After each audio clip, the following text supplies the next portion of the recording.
نحمدہ ونصلی علی رسولہ الکریم، اما بعد فاعوذ باللہ من الشیطان الرجیم،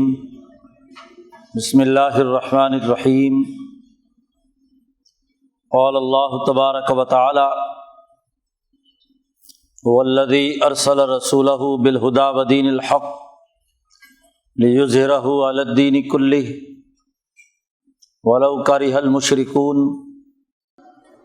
وقال تعالی: لقد ارسلنا رسلنا بالبینات وانزلنا معهم الکتاب والمیزان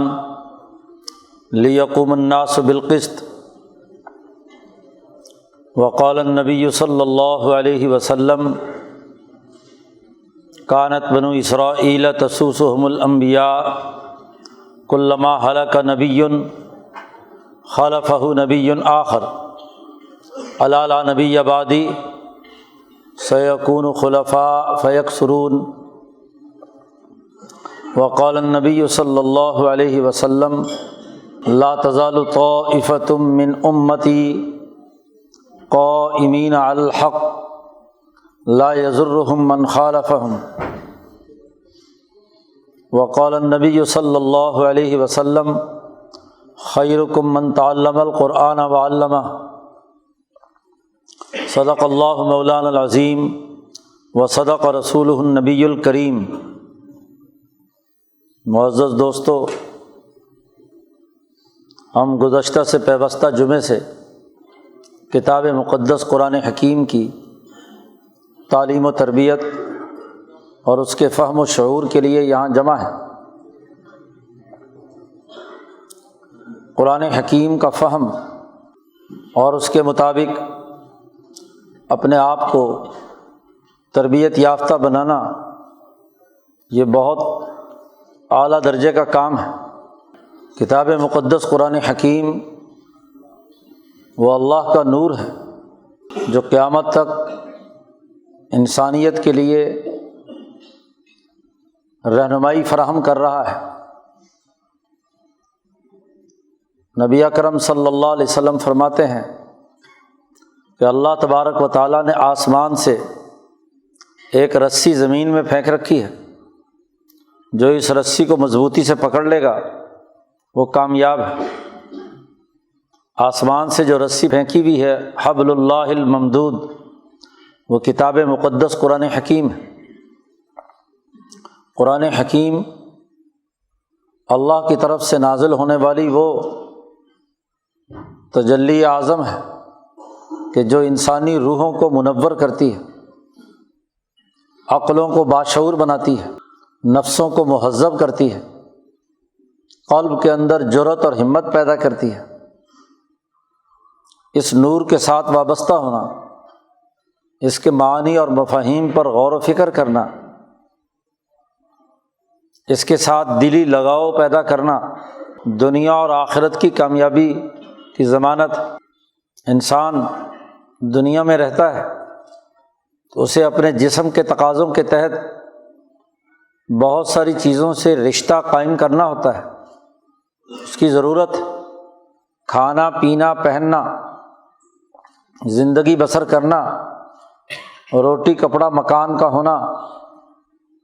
دیگر ضروریات کو پورا کرنا، یہ اس کے جسمانی تقاضے ہیں اور اس دنیا میں رہنے کے لیے۔ اس کے بغیر انسان اس کرۂ ارض پر زندہ نہیں رہ سکتا۔ اصل اس کا تعلق اس کی اس روح ملکوتی، اس نور الہی کے ساتھ ربط ہے کہ وہ نہ صرف اس دنیا میں کھانے پینے کی عقل سکھاتا ہے، تہذیب سکھاتا ہے، اچھے ارتفاقات، زندگی بسر کرنے کے لیے سہولتوں کا نظام دیتا ہے، اور یہی نہیں، موت کے بعد کی زندگی میں یہی ہماری روح کے ساتھ وابستہ نور وہ ہمارے لیے وہاں بھی روشنی کا باعث بنے گا، ہدایت کا باعث بنے گا۔ دنیا کی وہ تمام چیزیں جو محض جسمانی لذتوں اور تقاضوں کے مطابق انسان کرتا ہے، تو جیسے ہی انسان کا جسم ختم ہوگا تو وہ تمام چیزیں بھی ختم ہو جائیں گی۔ اس لیے امام شاہ ولی اللہ فرماتے ہیں کہ جب انسان دنیا کی ان چیزوں کے ساتھ ایسا تعلق قائم کر لیتا ہے کہ جو روح کے تقاضوں سے عاری ہوں، تو جیسے ہی اگلے جہان میں پہنچے گا تو چونکہ جسم نہیں ہے، جسم سے ہی وہ لذت محسوس ہو سکتی تھی جو دنیا میں اس نے حاصل کی ہے، تو وہ پاگلوں کی طرح اس لذت کو تلاش کرتا پھرے گا، وہ ہوگی نہیں، حاصل نہیں ہوگی، اس سے وہ تمام چیزیں گم ہو کر رہ جائیں گے۔ لیکن اگر دنیا کے یہی کام، یہی کھانا پینا، یہی اوڑھنا بچھونا، یہی کام کاج اس نے اس کتاب مقدس قرآن حکیم کی نور کی ہدایت کی روشنی میں کیے، اس کے تقاضوں سے یہ کام کیے، تو اب اس لذت کے ساتھ وہ نور الہی جڑ گیا۔ اس لیے جسم نہیں بھی ہوگا تو جو نیا جسم موت کے بعد ملے گا، وہ جسم بھی اس نور کی وجہ سے اس لذت کا احساس اور ادراک رکھے گا، اور جسمانی لذتوں کو دنیا میں چھوڑ جانے کے نتیجے میں اس کی روح جو بھٹکتی رہے گی، عذاب کے اندر مبتلا ہوگی، آسائشات اور آسانیوں سے بہت دور ہوگی، تو وہی پریشان حالی، وہی عذاب کی حالت۔ اور اگر یہاں کام وہ کیے کہ جو انسانی زندگی اور سہولتوں کے بجائے کسی دوسرے انسانوں کی اذیت، ظلم اور زیادتی کی بنیاد پر تھے، دوسرے لوگوں کو نقصان بھی پہنچایا، نہ صرف یہ کہ جسمانی لذت فنا ہو جائے گی، بلکہ اس لذت کے ساتھ ساتھ دوسرے کی اذیت کا عذاب بھی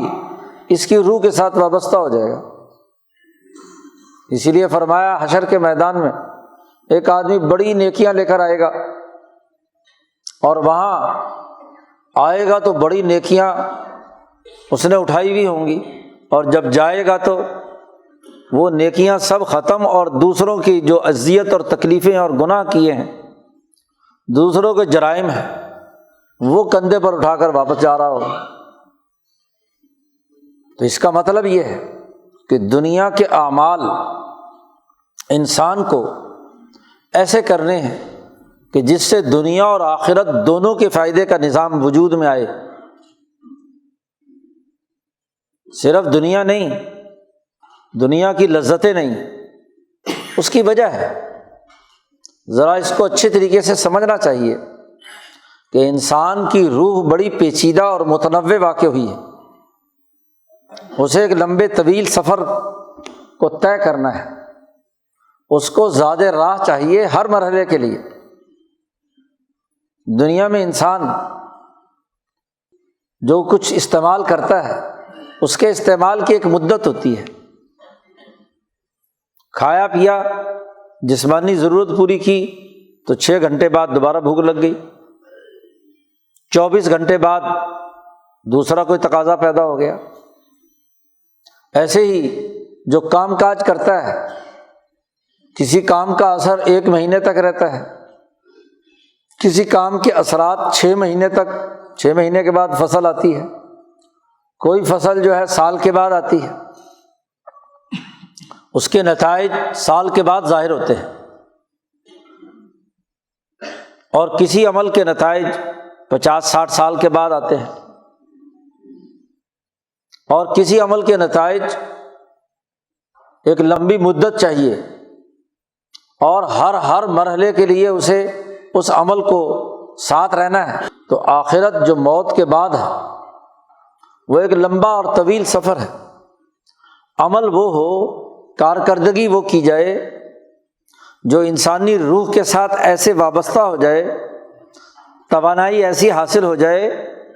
کہ جو نہ صرف اس دنیا کی 50-60 سال کی زندگی ہے، بلکہ آخرت کے تمام مراحل میں جو ہزاروں سال گزارے ہیں ان میں بھی وہ کیا ہے، کارآمد ہو۔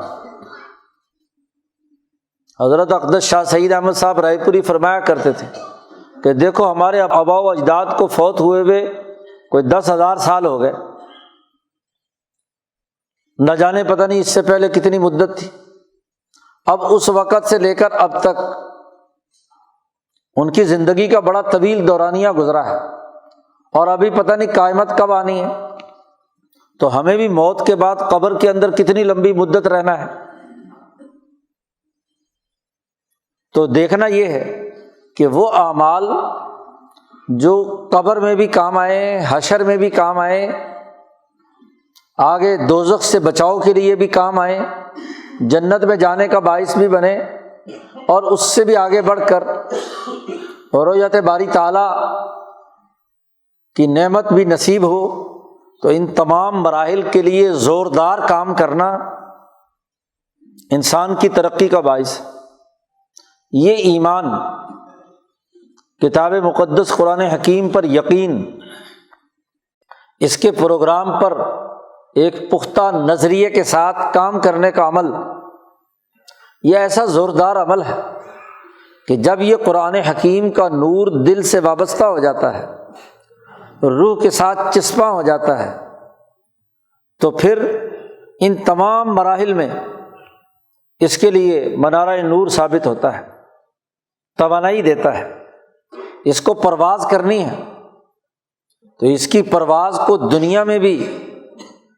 اعلیٰ درجے کے مقام تک پہنچانے کا ذریعہ بنتا ہے۔ اس لیے کہا للذین احسنوا فی ہذہ الدنیا حسنہ، جنہوں نے اپنے اندر صفت احسان پیدا کر لی، کتاب مقدس قرآن حکیم کی تعلیمات کی اساس پر وہ شعور بیدار کر لیا، وہ نظریہ بنا لیا، وہ جد و جہد کی، جس کے نتیجے میں دنیا جنت بنتی ہے، تو اس کے لیے فی ہذہ الدنیا حسنہ، وہ ترقیات کے مراحل طے کرتا ہے۔ اس لیے نبی اکرم صلی اللہ علیہ وسلم اور آپ کی جماعت سے کہا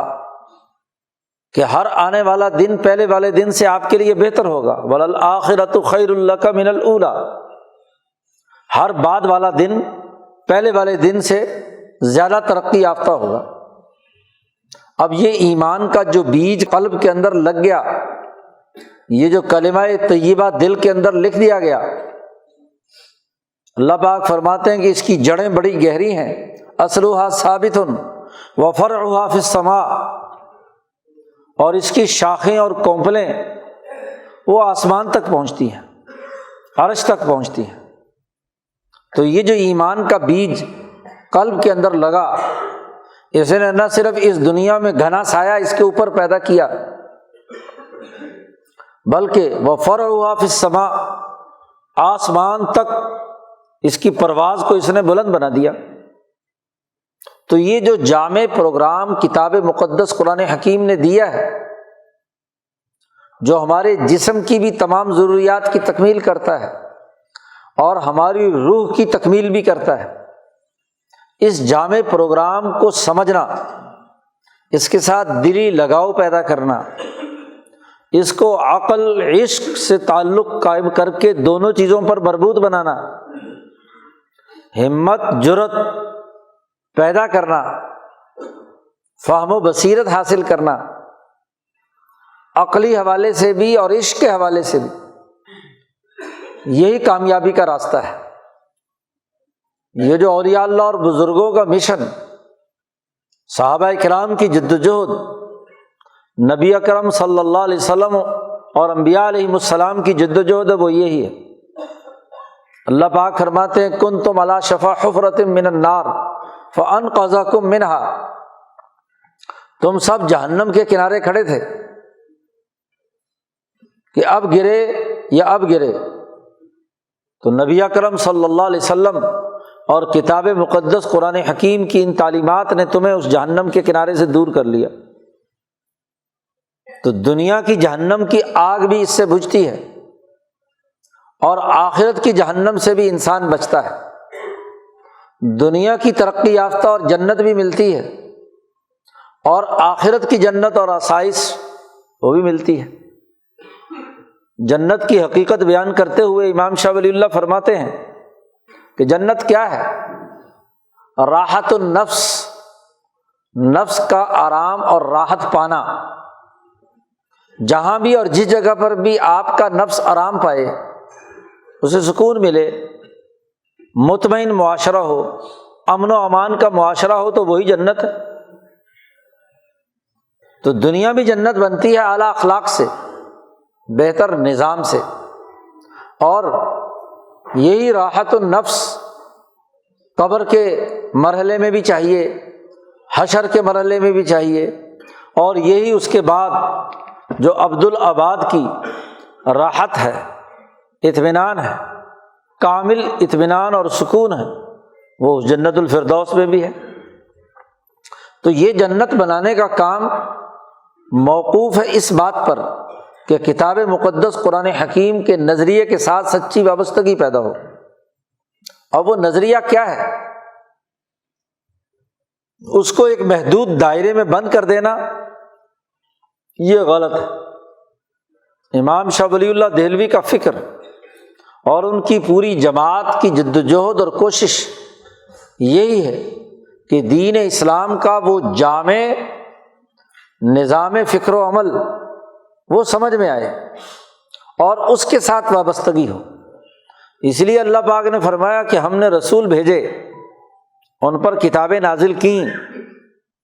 اس لیے کہ لیقوم الناس بالقسط، قسط کا معنی عدل، انسانیت عدل و انصاف پر قائم ہو جائے۔ تو عدل و مساوات کا نظام بنانا یہ تمام انبیاء علیہم السلام کی جدوجہد کا محوری نقطہ ہے، اور عدل تبھی ہوگا کہ وہ اعتدال و توازن پیدا ہو جس سے انسان اپنے ارتفاقات کی بھی تکمیل کرے اور اپنی روح کی بھی تکمیل کرے اقترابات کے ذریعے سے۔ غلامی اور پستی کے زمانے میں ہمارے دماغوں سے دین کا یہ جامع تصور نکال دیا گیا، غفلت پیدا کر دی گئی، دو طرح کے انتہا پسند پیدا کر دیے۔ ایک مذہبی انتہا پسند جنہوں نے کہا کہ انسان کو صرف روح کے تقاضوں کی تکمیل کرنی ہے بس، اور روح کے تقاضوں کے لیے محض نماز پڑھ لی، روزہ رکھ لیا، عبادات کر لی اپنے مذمومہ خیالات کے مطابق، اپنے اپنے مسلک، اپنے اپنے فرقے کے مطابق۔ اور دوسری طرف انتہا پسند وہ گروپ وجود میں آ گیا جو خالصتاً مادی نقطہ نظر سے انسانوں کے لیے خواہشات اور لذات کا پورا نیٹ ورک قائم کیے ہوئے تھا۔ خود انگریزوں نے مذہب کا یورپ سے جنازہ نکال کر اپنے مذمومہ خیالات کے مطابق مادیت پرستی کو اصل اصول قرار دے لیا، اور جتنے اس بر عظیم پاک و ہند میں لوگوں کو اپنے اس فکر کے ساتھ جوڑا، وہ صرف دنیاوی لذت، چند ٹکوں کے عوض بکنے والے، جاگیر دے دی تب بک گئے، پیسہ دے دیا تب بک گئے، کوئی تمغہ دے دیا تب بک گئے، خالصتاً ظلم و ستم کا ماحول پیدا کر دیا۔ اور اس کے مقابلے میں مذہبی گروہ پیدا کر دیے کہ صرف ہمیں تو صرف روح کی تقاضوں کی تکمیل کا کام کرنا ہے، حالانکہ انسان خالی روح ہو تو یہ بھی ادھورا، اور محض جسم ہو تو یہ بھی ادھورا۔ اس انسان کے جسم سے روح نکال لی جائے تو یہ جسم ایک دن اس کرۂ ارض پر نہیں گزار سکتا، اگلے دن اس میں کے جسم سے بدبو اٹھنا شروع ہو جاتی ہے، اور خالی روح یہاں دنیا میں رہتی نہیں ہے، وہ تو نکلتی ہے اور پرواز کر جاتی ہے۔ تو خالی روح کیسے تکمیل پذیر ہو سکتی ہے؟ محض روح کے مسائل کیسے حل کیے جا سکتے ہیں؟ دونوں کا جب تک ملاپ نہیں ہوگا، دونوں کے تقاضے پورے نہیں ہوں گے، اس وقت تک انسانی معاشرہ انسانی نہیں بنے گا، وہ یا ادھر کا شیطانی ہوگا یا ادھر کا شیطانی ہوگا۔ شیطان بھی تو نہ دیکھی جانے والی ایک روحانی چیز ہی ہے، تو وہ روحانی شیطان بن جائے گا۔ اگر وہ صرف روحی کی باتیں کرے اور جسم کے تقاضوں کی ضروریات کو پورا نہ کرے، اور روح کے تقاضے بھی خود ساختہ بنیادوں پر، دین کی اساس پر نہیں، دین کی تعلیمات پر نہیں، تو ایسا آدمی روحانی شیطان ہی ہوگا نا۔ یہ کتنے غیر مسلم ہیں جو روحانیت کے نام پر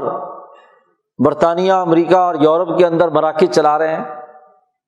روحانی کرتب، روحانی مراقبہ حال، روحانی فلاں، روحانی فلاں۔ اور اسی طرح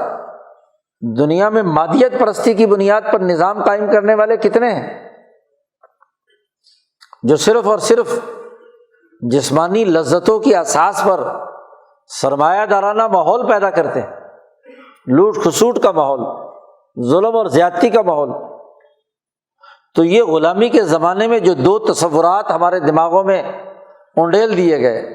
اور دو طرح کی تقسیم پیدا کر دی گئی کہ ایک مذہبی ہے، اور مذہبی یا اللہ لوگ اسے کہا جائے گا جو دنیا کے تمام تقاضوں سے لا تعلق ہو کر بالکل ہی کونوں کھدروں میں جا کر جمع ہو جائے،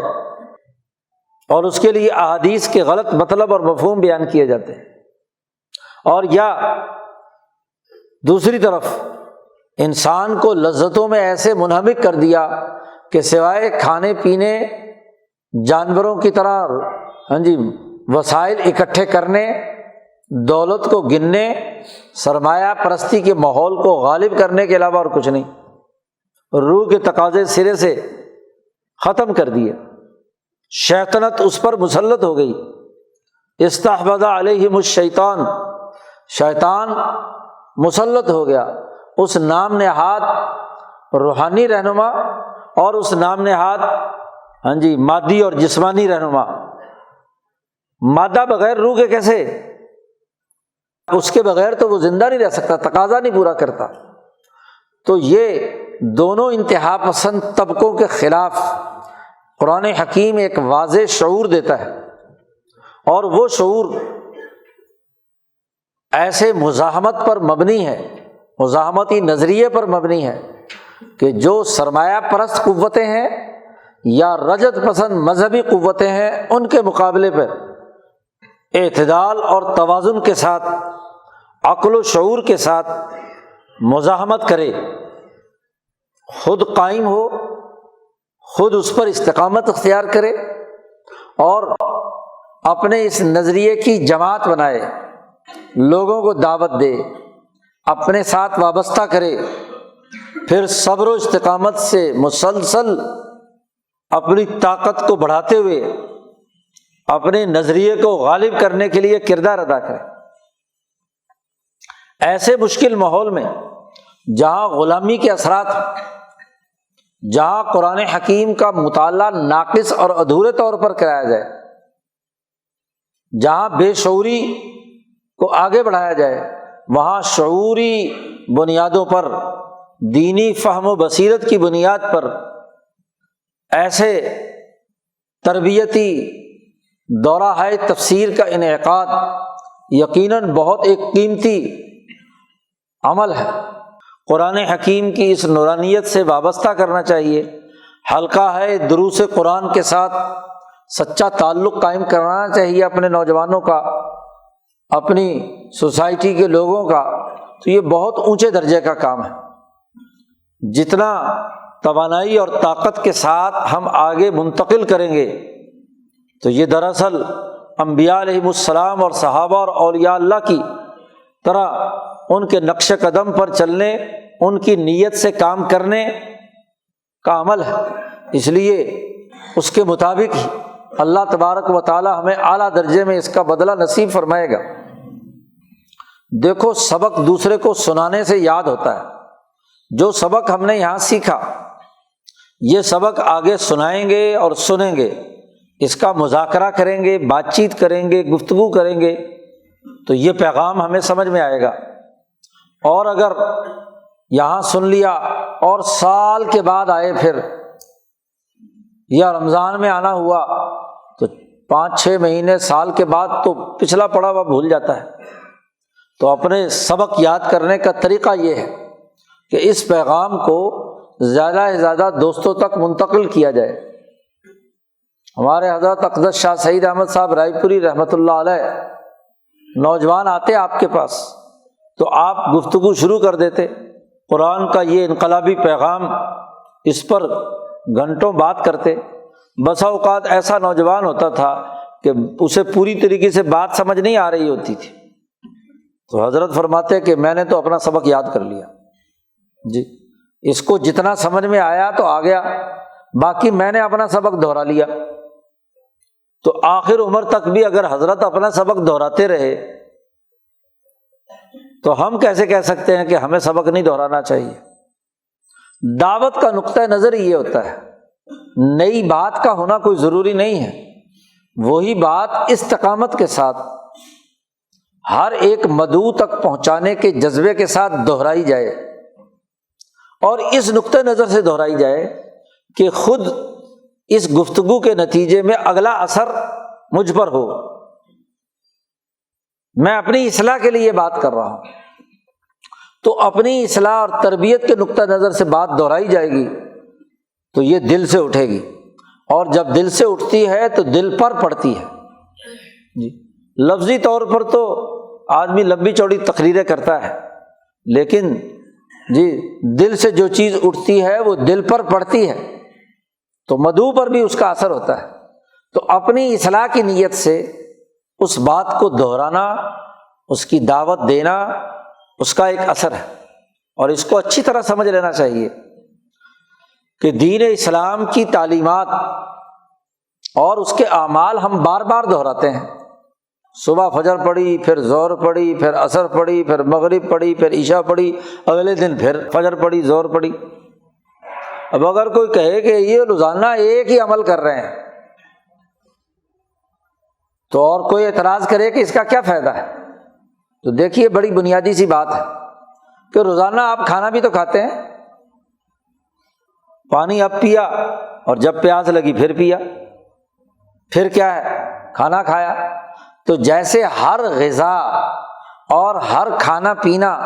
آپ کے جسم میں نئے سیلز بناتا ہے اور پرانے اور فرسودہ سیلز ٹوٹتے چلے جاتے ہیں، ایسے ہی قرآن حکیم کی ہر آیت کا نور، نماز پڑھنے کا ایک نور، دین کی تعلیمات اور دعوت دینے کا ایک اثر، وہ آپ کے جسم میں نور تازہ بھرتا ہے۔ غذا کا نور تو لینا چاہتے ہو اور قرآن کا نور نہیں لینا چاہتے، نماز کا نور نہیں لینا چاہتے، دعوت کا نور نہیں لینا چاہتے، تو اکتاہٹ کی بات نہیں ہونی چاہیے۔ یہ تو مادہ پرستوں کا کام ہے کہ جی ایک ہی کام بار بار کر رہے ہیں، بار بار کر رہے ہیں، کیا فائدہ جی اس کا؟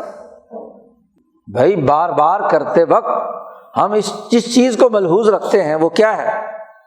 کہ ہمیں ایک نئی توانائی کی ضرورت ہے، ایک نئے نور کی ضرورت ہے۔ تو جب بھی ایک انسان صدق دل کے ساتھ قرآن حکیم کی تلاوت کرتا ہے، اس کے پیغام کو خود سمجھتا ہے، دوسرے کو دعوت دیتا ہے، اس نظریے کو منتقل کرنے کے لیے خلوص دل، بغیر کسی ریاکاری، بغیر کسی مفاد، بغیر کسی لالچ کے، وہ سمجھتا ہے کہ دوسرا انسان معزز اور محترم ہے، اور معزز اور محترم انسان کو ایک قابل اعزاز نظریہ اور قرآن کی تعلیم اسے دینی ہے۔ تو دراصل یہ ایک نور تازہ آپ کے دل میں بھی اور اس کے دل پر بھی اثر انداز ہوتا ہے۔ تو ہم جو بار بار دہراتے ہیں، اس دہرائی کا اثر ہماری روح پر پڑتا ہے، ہمارے قلب پر پڑتا ہے، اور پھر ہر ایک عمل دنیا میں رہتے ہوئے ایک خاص وقت تک جسم پر اثر کرتا ہے، اور جب اس کا جسمانی اثر ختم ہوتا ہے تو اس کا جو روحانی اثر ہوتا ہے وہ روح میں محفوظ ہو گیا، اچھا یا برا۔ نماز پڑھی فجر کی تو زہر تک اس نے کام کیا، اب زہر کے وقت نئے نور کو لینے کی ضرورت ہے۔ اگلی نماز نے عصر تک کام کیا، اس کے بعد ایک نئے نور کے لینے کی ضرورت۔ مغرب تک اس نے کام کیا، مغرب کے بعد اگلے نور کے لینے کی ضرورت ہے۔ اسی طرح دعوت کا عمل، قرآن حکیم کے فہم و بصیرت کا عمل، اس نظریے کو منتقل کرنے کا عمل، یہ دراصل بہت اونچا کام ہے۔ عبادات جو فرائض ہیں ان کے ادا کرنے کے بعد امام شاہ ولی اللہ دہلوی فرماتے ہیں کہ یہ افضل اعمال بر، انقلابی نظریے کی دعوت دینا، جامع فکر و عمل جو دین کا ہے، ارتفاقات و اقترابات پر مبنی، اس کی دعوت دینا، شاہ ولی اللہ صاحب فرماتے ہیں کہ یہ افضل اعمال البر ہے۔ ظلم کے نظام کے خلاف آواز بلند کرنا، فساد کو ختم کرنے کے لیے، عدل و انصاف کو قائم کرنے کے لیے جدوجہد اور کوشش کرنا، اس کے بارے میں شاہ صاحب فرماتے ہیں کہ فرائض کی ادائیگی کے بعد سب سے افضل اعمال میں سے یہ ہے کہ ظلم کے نظام کے خاتمے کے لیے جماعت بنائی جائے، اور یہ اس زمانے کا سب سے بہترین عمل ہوتا ہے۔ تو یہ جو قرآن حکیم کا انقلابی نظریہ، اور اس انقلابی نظریے پر انقلاب فکر و عمل کے لیے جدوجہد اور کوشش کرنا، یہ سب سے نیک ترین عمل ہے، اور اس کا نور بڑا قیمتی ہے۔ ہمارے حضرت شیخ المشائخ حضرت شاہ عبد القادر صاحب فرماتے ہیں کہ جب لوگ تربیت حاصل کر رہے ہوتے ہیں تو دین کے کسی نہ کسی شعبے کے ساتھ ضرور انسان کا ذکر اللہ کی کثرت سے ایک تعلق اور وابستگی پیدا ہو جاتی ہے۔ کسی سے تعلق نماز پڑھنے سے، کسی کو ذکر سے، کسی کو باقی کاموں سے، اور صحابہ اکرام کو سب سے زیادہ جو تعلق قائم ہوا وہ مفاد عامہ کے کام کرنے سے، اس کے لیے نظم و نسق قائم کرنے، خلافت راشدہ کا نظام بنانے، دنیا بھر میں دین کے غلبے کے لیے دور دراز کا سفر کرنے، تاکہ انسانیت ظلم سے نکل کر عدل و انصاف کے ماحول میں آ جائے۔ اور یہ صحابہ کا عمل اسی لیے بہت قیمتی ہے۔ اس لیے نبی اکرم صلی اللہ علیہ وسلم نے فرمایا کہ ایک غیر صحابی احد پہاڑ کے برابر صدقہ کرے، اور میرا صحابی ایک کھجور جو ہے، چھوٹی سی کھجور کے مقدار میں صدقہ کرے، تو صحابی کا یہ عمل اس تمام امتی کے احد پہاڑ کے عمل سے بھی بہت اونچے درجے کا۔ کوالٹی اونچی ہے، کوانٹیٹی کی بات نہیں ہے، تعداد اور مقدار زیادہ نہ ہو وہ کوئی ضروری نہیں ہے، اصل چیز معیار ہے۔ معیار کیا ہے؟ تو یہ معیار پیدا ہوتا ہے قلب کے خلوص کے ساتھ، انسانیت کو بھلائی کے راستے پر ڈالنے کی نیت سے، ظلم و ستم کے ماحول سے نکالنے کے ساتھ جب ہم جدوجہد اور کوشش کرتے ہیں تو یہی دعوت، زوردار عمل دراصل ہماری ترقی کا باعث بنتا ہے۔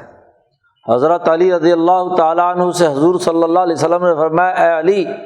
اگر تیری جدوجہد اور محنت سے ایک آدمی بھی صحیح ہو گیا، درست راستے پر آ گیا، پختہ ایمان والا بن گیا،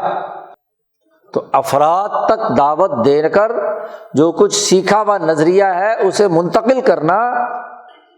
اس کے لیے جدوجہد کرنا،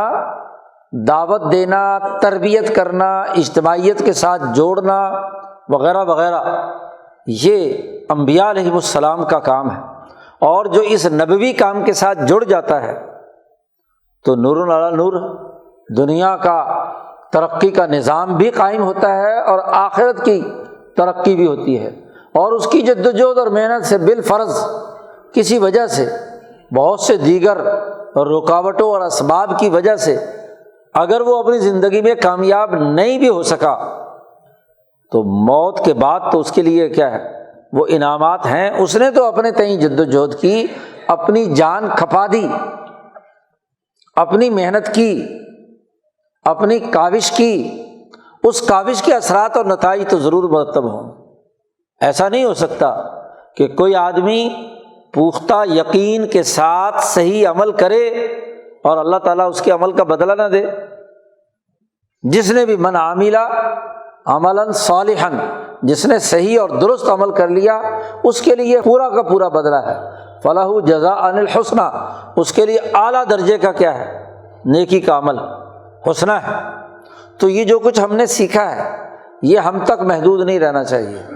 اپنے آپ کو وقف کرنا چاہیے، کوشش کرنی چاہیے، اپنے کاروبار میں سے، اپنے اعمال میں سے وقت نکال کر اس نظریے کو آگے منتقل کرنے کے لیے جدوجہد اور کوشش کرنی چاہیے۔ آدمی کو جیسے غذا کی ضرورت ہے اور اس کے لیے دن بھر محنت کرتا ہے، ایسے ہی اس روحانی غذا کی بھی ضرورت ہے کہ جس کے ذریعے سے وہ دوسروں کو دعوت دے کر دین کے سچے نظریے سے جوڑ کر اپنی روح کی غذا مہیا کر رہا ہے۔ یہ دنیا کی غذا تو اس دنیا تک محدود ہے، اور وہ جو روح کی غذا ہے، تعلیم و تربیت کا عمل ہے، نظریے کے فروغ کی جدوجہد اور کوشش ہے، اس کا فائدہ دنیا میں بھی ہے اور آخرت میں بھی ہے۔ ہم سب لوگ جانتے ہیں کہ ہم اس نظریے سے اور قرآن کے اس تعلق سے پہلے ہماری حالت کیا تھی، اور اس نظریے کو قبول کر لینے کے بعد ہماری شعور، فہم، علم، کردار، گرد و پیش کے ماحول میں، ہمارے کام کاج کرنے کے طور طریقوں میں کس قدر تبدیلی آئی ہے، کتنی عمدگی اور بہتری پیدا ہوئی ہے۔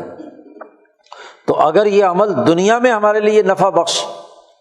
ہمارے شعور کو بلند کرتا ہے، اعتماد پیدا کرتا ہے، ہمیں مایوسی سے نکالتا ہے، تو کیا خیال ہے آخرت میں تو اس کے درجات بہت بلند ہیں۔ آج وہ ماحول جس میں یہاں کی فرسودہ رجت پسند مذہبی جماعتیں اور یہاں کا ظلم کا سسٹم مایوسی پیدا کر رہا ہے، انتہا پسندی پیدا کر رہا ہے، تشدد کے راستے پر ڈال رہا ہے، ایسے ماحول میں آدمی مایوسی سے نکل کر خود اعتمادی میں آ جائے، ایسے ماحول میں وہ شعوری طور پر کردار ادا کرنے کے لیے آمادہ ہو جائے اور اس پر وہ مطمئن زندگی بسر کرے، اس سے بڑھ کر اور کیا بات ہوگی۔ آج آپ ان جماعتوں کے لیڈروں کو دیکھیں گے جو ہر 10 20 50 سال بعد اپنی پالیسی بدل لیتے ہیں، کبھی کچھ اور کبھی کچھ، آج ایک بیان ہے تو کل دوسرا بیان ہے۔ پہلے سب کو جہاد پر لڑاتے رہے، اب کہتے ہیں فساد ہے جی، باقاعدہ لیٹر جاری کر رہے ہیں کہ دیکھو مدرسوں میں جہاد پر کوئی گفتگو نہیں ہوگی، کل تک کہتے تھے سب کچھ جہاد ہے۔ تو یہ جو کنفیوژن میں مبتلا ہے، شکوک و شبہات میں ہے، ظنون و اوہام میں ہے، شک کی حالت میں ہے، مخمصے میں ہے، تو وہ تمام کی حالت اسی لیے ہے کہ جو قرآن حکیم سے سچی وابستگی پر نظریہ بننا چاہیے تھا وہ چھوڑ دیا۔ امام شاہ ولی اللہ دہلوی اور ان کی جماعت کے فکر و عمل کو چھوڑ دیا، نتیجہ ٹامک ٹوئیاں مار رہے ہیں، کبھی ادھر کی کبھی ادھر کی، کبھی ادھر کی کبھی ادھر کی جی۔ اور الحمدللہ جو ولی اللہ ہی اس جماعت کے ساتھ وابستہ رہے، امام شاہ ولی اللہ کا فکر انہوں نے سمجھا، امام انقلاب مولانا عبید اللہ سندھی کی باتیں سمجھیں، سچے بزرگوں اور اولیاء اللہ کی فکر سے وابستہ ہوئے، آج پر اعتماد ہے۔ کل بھی انہوں نے جو بات کہی تھی آج بھی وہی درست ثابت ہوئی ہے، کل جو انہوں نے تجزیہ کیا تھا آج بھی وہی تجزیہ ہے، انہیں بدلنے کی ضرورت پیش نہیں آئی، کیونکہ ان بزرگوں کی صحبت اور علماء حق کے سچے راستے پر چلنے کی وجہ سے انہوں نے سوچ سمجھ کر جو رائے قائم کی وہی برحق ثابت ہوئی، اسی پر مسلسل چل رہے ہیں۔ اب یہاں تو حال یہ کہ بڑے بڑے علماء 20 25 سال ایک خاص گروپ میں رہ کر سارے مفاد اٹھاتے رہے، اب کہتے ہیں جی گروپ بدلنا ہے، ہم گروپ سے نکل رہے ہیں۔ پہلے کہاں سوئے ہوئے تھے جی، پہلے اسی کے ساتھ رہ کر سارے مفاد اٹھائے اور اب فیصلہ بدل رہے ہیں۔ اگر جھوٹ تھا یہ تو پہلے بھی جھوٹ تھا اور اب بھی جھوٹ ہے، اب جھوٹ سمجھ کر الگ ہو رہے ہیں، اور پہلے جو جھوٹ کے زیر سایہ 18-20 سال گزارے ہیں ان کا جواب کون دے گا؟ یہ یہاں کی تمام مذہبی جماعتوں کی پوری تاریخ، مسلم لیگ 1906 سے لے کر اب تک ہر جماعت کی تاریخ اٹھا کر دیکھ لیجئے کہ جو سچے علماء ربانیین کے ساتھ وابستہ نہیں رہے تو گرگٹ کی طرح 8-10 سال کے بعد اسلام کی تعبیر و تشریح بدلتی رہی، اور جو سمجھدار کارکن وہ ہمنقوں کی طرح دیکھتا ہے کہ کل تو یہ ناجائز تھا، آج جائز ہو گیا، کل یہ تھا آج یہ ہے، اور بے وقوفوں کو پھر بھی بات نہیں سمجھ میں آتی۔ تو قرآن حکیم کا نظریہ وہ ہے کہ ہر گزرتے دن کے ساتھ اپنی پہلی بات پر اعتماد ہوتا ہے، شعور، فہم و بصیرت۔ اب اس دعوت کو لے کر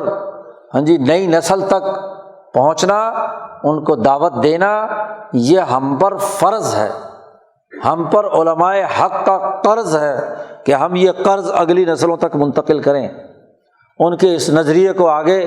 منتقل کریں۔ یہ انبیاء کا مشن ہے، صحابہ کا مشن ہے، اولیاء اللہ کا مشن ہے، مجدد الفسانی، امام شاہ ولی اللہ دہلوی اور ان کے بعد آنے والے تمام علماء ربانیین کا، سچے لوگوں کا قرض ہے۔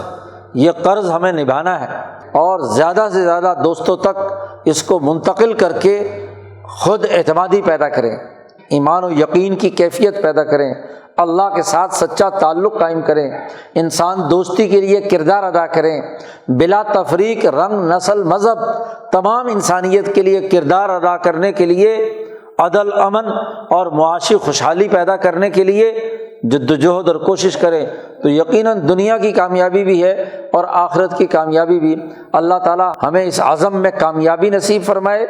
قرآن حکیم کا صحیح فہم و شعور نصیب فرمائے، اور اس کی دعوت کو عام کرنے کے لیے پوری اپنے تئیں جدوجہد اور کوشش کرنے کی توفیق عطا فرمائے۔ وآخر دعوانا ان الحمد للہ رب العالمین۔